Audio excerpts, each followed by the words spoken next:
ರಾಜ್ಯವನ್ನು ಬಿಟ್ಟು ಬಿಡದಂತೆ ಕಾಡುತ್ತಿರುವ ತಾಪಮಾನ ಹೆಚ್ಚಳದಿಂದ ಜನತೆ ಪರಿತಪಿಸುತ್ತಿದ್ದಾಗಲೇ ಹಲವು ರೀತಿಯ ಸಾಂಕ್ರಾಮಿಕಗಳು ಹಾಗೂ ಬ್ಯಾಕ್ಟೀರಿಯಲ್ ಕಾಯಿಲೆಗಳು ಉಲ್ಬಣಿಸುವ ಅಪಾಯ ಎದುರಾಗಿದೆ. ಬೇಸಿಗೆಯಲ್ಲಿ ನಿಮ್ಮನ್ನು ನಿತ್ರಾಣಗೊಳಿಸುವ ಹತ್ತಾರು ಕಾಯಿಲೆಗಳಿದ್ದು ಅವುಗಳಲ್ಲಿ ಕೆಲವನ್ನು ಮುಂಜಾಗರೂಕತೆ ತೆಗೆದುಕೊಂಡು ತಡೆಗಟ್ಟಬಹುದಾಗಿದೆ. ಬೇಸಿಗೆ ಕಾಯಿಲೆಗಳು ಎನಿಸಿಕೊಂಡಿರುವ ಟೈಫಾಯ್ಡ್, ಕಾಲರಾ ಹಾಗೂ ಸಾಂಕ್ರಾಮಿಕವೆನಿಸಿದ ಜಾಂಡೀಸ್ ಮತ್ತು ನಾನಾ ಸ್ವರೂಪದ ಚರ್ಮ ಕಾಯಿಲೆಗಳಿಗೆ ಜನ ತುತ್ತಾಗುವ ಸಾಧ್ಯತೆಗಳು ಹೆಚ್ಚಿವೆ. ಹೀಟ್ ವೇವ್ನ ಸಂದರ್ಭದಲ್ಲಿ ಇದು ತೀರಾ ಹೆಚ್ಚು. ಹಾಗಾದರೆ ಹೀಟ್ ವೇವ್ ಎಂದು ಯಾವುದನ್ನು ಪರಿಗಣಿಸುತ್ತೇವೆ? ತಜ್ಞರು ಇದಕ್ಕೆ ಮಾನದಂಡಗಳನ್ನು ಏನು ಹೇಳಿದ್ದಾರೆ ನೋಡೋಣ ಬನ್ನಿ. ಹೇಗೆ ಇದು ಉಷ್ಣಾಲಯ ಇದೆ ಅಂತ ತಿಳ್ಕೊಳ್ಳೋದು, ಅದಕ್ಕೆ ಕೆಲವು ನಿಯಮಗಳಿದೆ. ನಮ್ಮ ವೈಜ್ಞಾನಿಕವಾಗಿ ಹೇಳೋದಾದರೆ, ಬಯಲು ಪ್ರದೇಶಗಳಲ್ಲಿ ಯಾವಾಗ 40 ಡಿಗ್ರಿಗಿಂತ ತಾಪಮಾನ ಹೆಚ್ಚಾಗುತ್ತೆ, ಅದ್ರ ಜೊತೆಗೆ ಸರಾಸರಿ ತಾಪಮಾನಕ್ಕಿಂತ 4-4.5 ಡಿಗ್ರಿಗಿಂತ ಹೆಚ್ಚಾಗುತ್ತೆ, ಅದನ್ನು ಆ ಪ್ರದೇಶವನ್ನು ಉಷ್ಣಾಲಯ ಇರ್ತಕ್ಕಂಥ ಪ್ರದೇಶ ಅಂತ ನಾವು ಗುರುತಿಸ್ತೀವಿ. ಅದೇ ಕರಾವಳಿ ಪ್ರದೇಶಕ್ಕೆ ಬಂದರೆ 37 ಡಿಗ್ರಿ ದಾಟಿದ ಕೂಡಲೇ ಮತ್ತು ಅದೇ 4-4.5 ಡಿಗ್ರಿ ಉಷ್ಣಾಂಶ ಸರಾಸರಿ ಸಾಮಾನ್ಯಕ್ಕಿಂತ 4-4.5 ಡಿಗ್ರಿ ಹೆಚ್ಚಾಗಿದ್ದಾಗ ಅದನ್ನು ಆ ಕರಾವಳಿ ಪ್ರದೇಶದಲ್ಲಿ ಉಷ್ಣಾಲಯ ಇದೆ ಅಂತ ಹೇಳ್ತೀವಿ. ಅದರ ಜೊತೆಗೆ ಗುಡ್ಡಗಾಡು ಪ್ರದೇಶಗಳಲ್ಲಿ ಅಥವಾ ಬೆಟ್ಟ ಪ್ರದೇಶಗಳಲ್ಲಿ ಅದು 30 ಡಿಗ್ರಿ ದಾಟಿದ ಕೂಡಲೇ ನಾವು ಅದನ್ನು ಉಷ್ಣಾಲಯ ಇರ್ತಕ್ಕಂಥ ಪ್ರದೇಶ ಅಂತ ಕರಿತೀವಿ. 30 ಡಿಗ್ರಿ ಗುಡ್ಡಗಾಡು ಪ್ರದೇಶದಲ್ಲಿ ಅಥವಾ ಬಯಲು ಪ್ರದೇಶದಲ್ಲಿ 40 ಡಿಗ್ರಿ ದಾಟಿದರೆ ನಾವು ಅದು ಒಂದು ಕ್ರೈಟೀರಿಯಾ. ಎರಡನೇ ಕ್ರೈಟೀರಿಯಾ ಅಂದರೆ ಅದರ ಜೊತೆಗೆ ವಾಡಿಕೆ ಸಾಮಾನ್ಯ ತಾಪಮಾನಕ್ಕಿಂತ 4.5 ಡಿಗ್ರಿ ಹೆಚ್ಚಾಗಿದ್ದಾಗ ಮಾತ್ರ ನಾವು ಅದನ್ನು ಉಷ್ಣಾಲಯ ಅಂತ ಕರಿತೀವಿ ವೈಜ್ಞಾನಿಕವಾಗಿ. ಆದರೆ ಎಲ್ಲೇ ಬಯಲು ಪ್ರದೇಶದಲ್ಲಿ 45 ಡಿಗ್ರಿ ಏನಾದ್ರು ದಾಟಿಬಿಟ್ರೆ ಅದನ್ನು ಇನ್ಯಾವುದೇ ಕಂಡೀಷನ್ಗಳಿಲ್ಲದೇನೂ ಸಹಿತ ಅದನ್ನು ಉಷ್ಣಾಲಯ ಇರ್ತಕ್ಕಂಥ ಪ್ರದೇಶ, ಆ ಪ್ರಭಾವದಲ್ಲಿ ಇರ್ತಕ್ಕಂಥ ಪ್ರದೇಶ ಅಂತ ಗುರುತಿಸ್ತೀವಿ. ಆದರೆ ಜನಸಾಮಾನ್ಯರಿಗೆ ಅದನ್ನು ಹೇಗೆ ಗುರುತಿಸ್ಕೊಳ್ಳೋದು? ಅವರೇನು ಅದನ್ನು ಮೆಷರ್ ಮಾಡಬೇಕಾದಂಥ ಅವಶ್ಯಕತೆ ಇರೋದಿಲ್ಲ. ಅದನ್ನು ಕಾಲಕ್ಕೆ ಹವಾಮಾನ ಇಲಾಖೆಯಿಂದ ಅಥವಾ ನಮ್ಮ ಕೇಂದ್ರಗಳಿಂದ ಎಲ್ಲ ಪ್ರದೇಶಗಳಲ್ಲಿ ಬೇರೆ ಬೇರೆ ಮಾಧ್ಯಮಗಳಲ್ಲಿ ನಾವು ಅದನ್ನು ಬಿತ್ತರಿಸ್ತಾ ಇರ್ತೀವಿ. ಅದನ್ನು ದಿನದಲ್ಲಿ ಒಂದು ಕ್ಷಣ ಹವಾಮಾನದ ಬಗ್ಗೆ ಒಂದು ಗಮನ ಹರಿಸಿದರೆ ನಾವು ಇವುಗಳನ್ನು ಸಹಜವಾಗಿ ತಿಳ್ಕೊಂಡು ಅದಕ್ಕೆ ತಕ್ಕಂತೆ ನಮ್ಮ ಜನಜೀವನಗಳನ್ನು ನಡೆಸ್ತಕ್ಕಂಥದ್ದು ಸುಲಭ ಆಗುತ್ತೆ.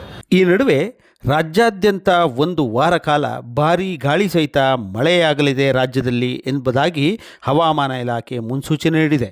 ಬಂಗಾಳ ಕೊಲ್ಲಿಯಲ್ಲಿ ಮಳೆ ಮಾರುತಗಳು ಚುರುಕುಗೊಂಡಿರುವುದರಿಂದ ಕರಾವಳಿ, ದಕ್ಷಿಣ ಒಳನಾಡು ಹಾಗೂ ಉತ್ತರ ಒಳನಾಡಿನ ವಿವಿಧ ಜಿಲ್ಲೆಗಳಲ್ಲಿ ಮುಂದಿನ 1 ವಾರ ಗಾಳಿ ಸಹಿತ ಮಳೆಯಾಗುವ ಸಾಧ್ಯತೆ ಇದೆ.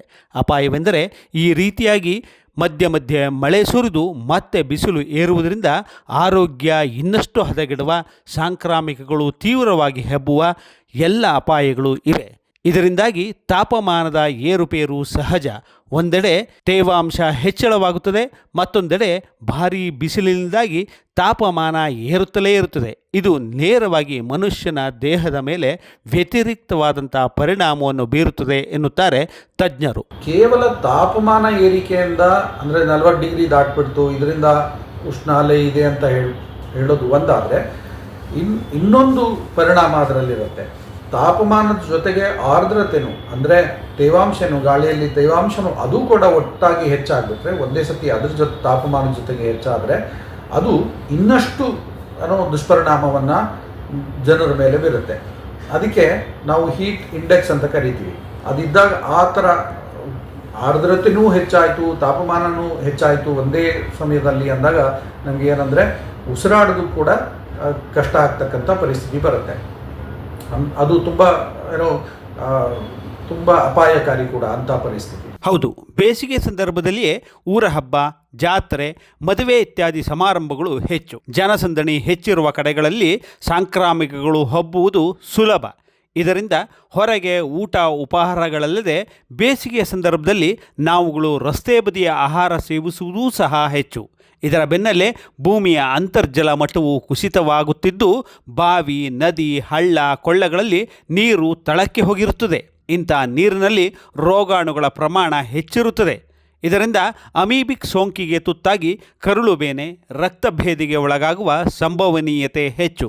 ಇನ್ನೊಂದೆಡೆ ಬೇಸಿಗೆ ಸೊಳ್ಳೆ ಮತ್ತು ನೊಣಗಳ ಸಂತಾನೋತ್ಪತ್ತಿ ಜಾಸ್ತಿ ಮಾಡುವ ಸಮಯ.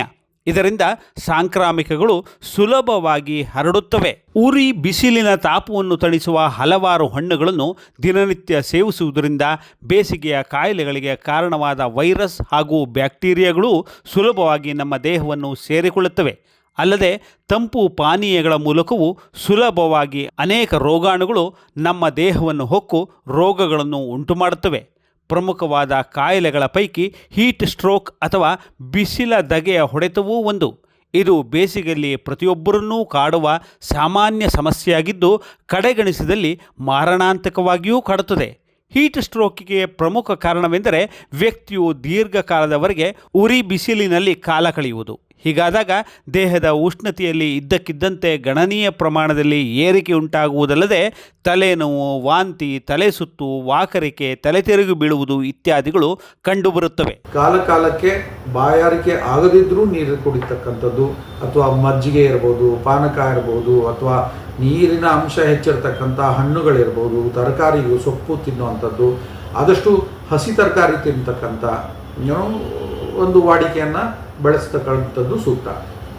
ಅದ್ರ ಜೊತೆಗೆ ಬಹಳಷ್ಟು ಜನ ಈ ಏರೇಟೆಡ್ ಡ್ರಿಂಕ್ಸನ್ನು ಬಳಸ್ತಕ್ಕಂಥದ್ದು ಇರುತ್ತೆ. ಅಂದರೆ ಈ ಕೋಕೋ ಕೋಲಾ ಇರ್ಬೋದು, ಈ ಥರದ ತಂಪು ಪಾನೀಯಗಳನ್ನು ಬಳಸ್ತಕ್ಕಂಥದ್ದು ಇರುತ್ತೆ. ಅದನ್ನು ಬಳಸಿದಾಗ ಆ ಕ್ಷಣಕ್ಕೆ ನಮ್ಮ ನೀರಡಿಕೆ ಕಡಿಮೆ ಆಯಿತು ಅಂತ ಅನಿಸಿದ್ರೂ ಸಹಿತ ಸ್ವಲ್ಪ ಹೊತ್ತಿನಲ್ಲೇ ನಿಮಗೆ ನಿಮ್ಮ ದಾಹ ಇನ್ನಷ್ಟು ದುಪ್ಪಟ್ಟಾಗ್ತಕ್ಕಂಥ ಒಂದು ಪರಿಸ್ಥಿತಿ ನಿರ್ಮಾಣ ಆಗುತ್ತೆ. ಅದರಿಂದ ಸಹಜವಾಗಿ ಸಿಗ್ತಕ್ಕಂಥ ಪಾನಕ ಇರ್ಬೋದು, ಎಳೆನೀರು ಇರ್ಬೋದು, ಮಜ್ಜಿಗೆ ಇರ್ಬೋದು, ಇಂಥವನ್ನ ಕುಡಿದು ನಮ್ಮ ದೇಹದಲ್ಲಿ ತೇವಾಂಶ ಸದಾಕಾಲ ಹೆಚ್ಚಿರ್ತಕ್ಕಂಥ ಪರಿಸ್ಥಿತಿಯನ್ನು ನಾವೇ ನಿರ್ಮಾಣ ಮಾಡ್ಕೋಬೇಕು. ಮತ್ತು ನಾವು ತಿಂತಕ್ಕಂಥ ಆಹಾರದಲ್ಲಿ ಇರ್ಬೋದು, ಹೆಚ್ಚು ಜಿಡ್ಡಿನ ಅಂಶ ಇಲ್ಲದಲೇ ಇರ್ತಕ್ಕಂಥ ಅಥವಾ ಹೆಚ್ಚು ಮಸಾಲೆ ಪದಾರ್ಥ ಇಲ್ಲದೇ ಇರೋಂಥ ಆಹಾರವನ್ನು ಸೇವಿಸುವಂಥದ್ದು ಒಳ್ಳೆಯದು. ಮನೆಯಿಂದ ಹೊರ ಹೋಗುವಾಗ ಸಾಮಾನ್ಯವಾಗಿ ಸದಾಕಾಲ ಅಳಕವಾಗಿರ್ತಕ್ಕಂಥ ಹತ್ತಿ ಬಟ್ಟೆಯನ್ನು ನಾವು ಅಂದರೆ ಕಾಟನ್ ಬಟ್ಟೆಯನ್ನು ಉಪಯೋಗಿಸ್ತಕ್ಕಂಥದ್ದು. ಮನೆಯಿಂದ ಹೊರ ಹೋಗುವಾಗ ತಲೆ ಮೇಲೆ ಟೋಪಿಯನ್ನು, ಹ್ಯಾಟನ್ನು ಅಥವಾ ಒಂದು ಛತ್ರಿಯನ್ನು ಬಳಸ್ತಕ್ಕಂಥದ್ದು.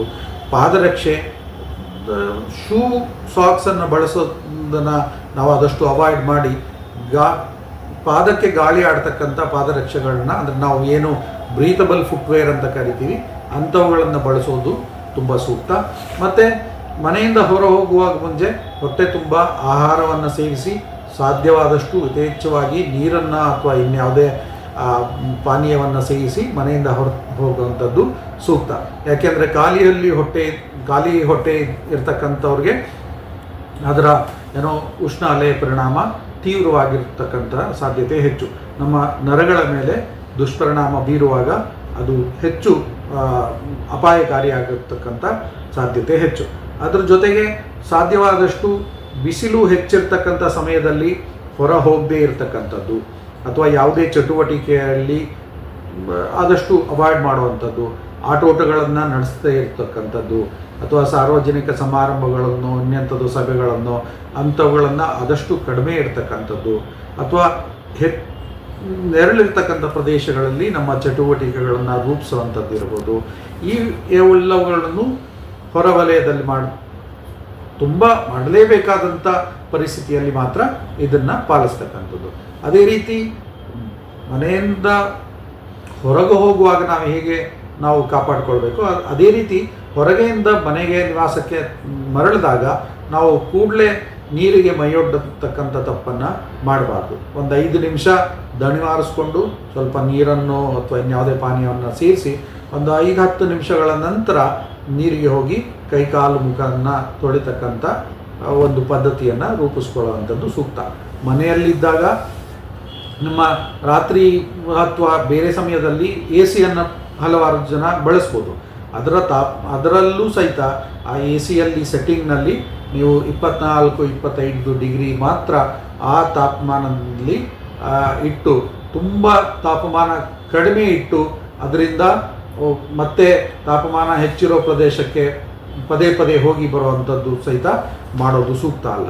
ಅದ್ರ ಜೊತೆಗೆ ಕೆಲವರು ಮಾಡ್ತಾರೆ, ವಾಹನಗಳಲ್ಲಿ ವಯಸ್ಸಾದವ್ರನ್ನು ಮಕ್ಕಳನ್ನು ಬಿಟ್ಟು ಏನೋ ಒಂದು 5 ನಿಮಿಷ ಆ ಕಡೆ ಈ ಕಡೆ ಹೋಗಿ ಬರ್ತೀವಿ ಅಂತ ಆ ವಾಹನಗಳನ್ನು ಬಿಸಿಲಿನಲ್ಲೋ ರೋಡ್ನಲ್ಲೂ ನಿಲ್ಲಿಸಿ ಹೋಗುವಂಥ ಆ ಥರ ಪರಿಸ್ಥಿತಿಯನ್ನು ಆದಷ್ಟು ಅವಾಯ್ಡ್ ಮಾಡುವಂಥದ್ದು ಸೂಕ್ತ. ಅದರ ಜೊತೆಗೆ ಮನೆಯಲ್ಲಿ ಒಂದು ಸಣ್ಣ ನಿಯಮವನ್ನು ಪಾಲಿಸೋದ್ರಿಂದ ಸಾಕಷ್ಟು ಮನೆಯ ಒಳಗಡೆಯ ತಾಪಮಾನವನ್ನು ಕಡಿಮೆ ಮಾಡ್ಬೋದು. ನಾವೆಲ್ಲ ಸಾಮಾನ್ಯವಾಗಿ ಮಾಡ್ತಕ್ಕಂಥದ್ದು ಮನೆ ಒಳಗಡೆ ಎಲ್ಲ ನೀಟಾಗಿ ಪೇಂಟ್ ಮಾಡಿ ಸಿಂಗರಿಸ್ಕೊಂಡಿರ್ತೀವಿ. ಆದರೆ ಈ ಉಷ್ಣ ಅಲೆಯ ಪರಿಣಾಮಕಾರಿಯಾಗಿ ತಪ್ಪಿಸೋದಕ್ಕೆ ಮನೆಯ ಛಾವಣಿ ಏನಿರುತ್ತೆ, ರೂಫ್ ಏನಿರುತ್ತೆ, ಅದನ್ನು ಸಹಿತ ಹೊರಭಾಗದಿಂದ ಲೈಟ್ ಕಲರ್ನ ಬಣ್ಣದಲ್ಲಿ, ಅಂದರೆ ನೀವು ಒಂದು ಬರೀ ಸುಣ್ಣ ಬಳಿಯೋದ್ರಿಂದ ಮನೆ ಒಳಗಿನ ತಾಪಮಾನವನ್ನು ಪರಿಣಾಮಕಾರಿಯಾಗಿ ಎಷ್ಟು 4-5 ಡಿಗ್ರಿವರೆಗೂ ಆ ತಾಪಮಾನವನ್ನು ತಪ್ಪಿಸ್ಬೋದು. ಈ ಎಲ್ಲ ಸಣ್ಣ ಸಣ್ಣ ನಾವು ಸೂಕ್ಷ್ಮಗಳನ್ನು ಪಾಲಿಸೋದ್ರ ಮೂಲಕ ನಾವು ಈ ಉಷ್ಣಾಲೆಯಿಂದ ತಪ್ಪಿಸ್ಕೊಳ್ಳೋದಕ್ಕೆ ಸಾಧ್ಯ ಆಗುತ್ತೆ.